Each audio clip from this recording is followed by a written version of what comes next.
Real estate or stocks? It's one of the biggest investing debates of all time.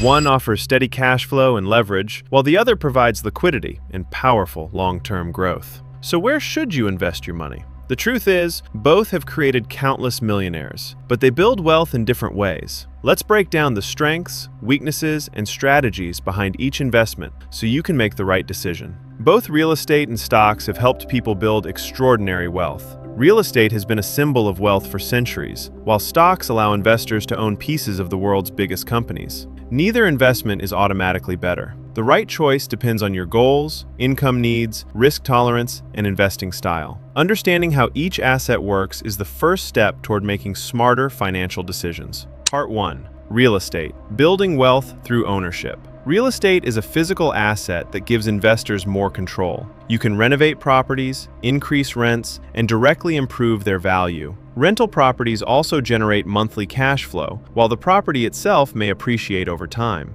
One of its biggest advantages is leverage. Instead of paying the full purchase price, investors can use mortgages to control much larger assets. Real estate also offers valuable tax benefits, such as depreciation, mortgage interest deductions, and expense write-offs. However, it also comes with challenges. It requires larger amounts of capital, ongoing maintenance, tenant management, and selling a property can take months. Part 2. Stocks. Investing in global businesses. Stocks represent ownership in businesses instead of physical property. They are easy to buy, highly liquid, and allow investors to diversify across hundreds of companies with very little capital. Historically, quality stock markets have produced excellent long-term returns. Dividend-paying companies also provide passive income that can be reinvested for even greater growth. The downside is volatility. Stock prices move every day, and emotional investors often make poor decisions by buying high and selling low. Unlike real estate, you also have very little control over how the company is managed.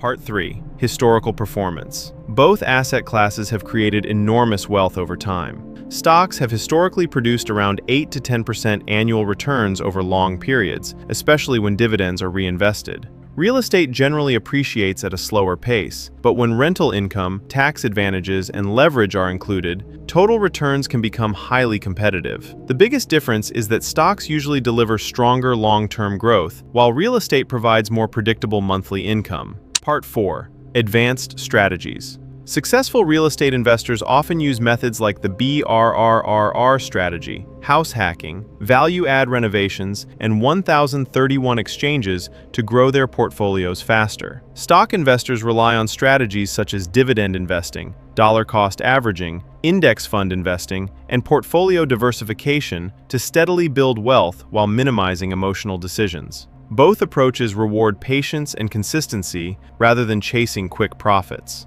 Part 5. How the wealthy invest.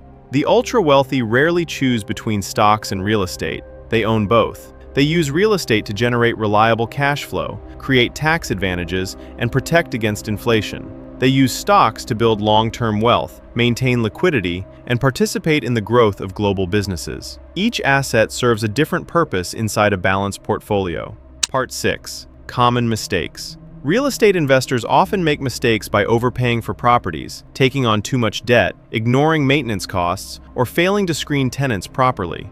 Stock investors commonly panic during market declines, chase popular investments, concentrate too much money in a single company, or constantly try to time the market. In both cases, emotional decisions usually produce poor results.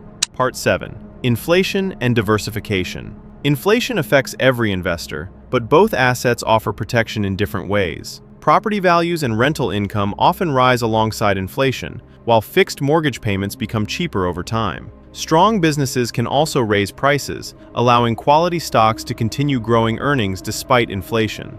Diversifying across both asset classes reduces risk while providing multiple sources of income and growth. Part 8. Building the right portfolio. Before investing, ask yourself, do you need monthly cash flow or long-term growth? How much time do you want to spend managing investments? Can you handle market volatility or property vacancies? What is your long-term financial goal?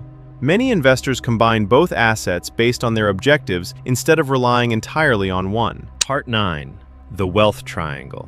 Professional investors evaluate every investment using 3 factors. Cash flow. Does it generate consistent income? Appreciation. Will it increase in value over time? Liquidity. How quickly can it be converted into cash? Real estate scores highest for cash flow and leverage. Stocks excel in liquidity and long-term compounding. A balanced portfolio benefits from both. The question isn't whether real estate is better than stocks or vice versa. The real question is which investment best supports your financial goals today. If you want steady monthly income, greater control, and tax advantages, real estate may be the better choice. If you prefer liquidity, diversification, and long-term compounding with less day-to-day management, stocks may fit your lifestyle better. The wealthiest investors understand that these assets complement each other rather than compete. They build portfolios that combine the strengths of both, creating multiple income streams while reducing overall risk. Real estate builds cash flow. Stocks build compounding wealth. Together, they create a powerful foundation for long-term financial success. Instead of asking which one is better, focus on learning how each fits into your overall strategy. The smartest investors don't chase trends. They build balanced portfolios that continue growing through every stage of the market.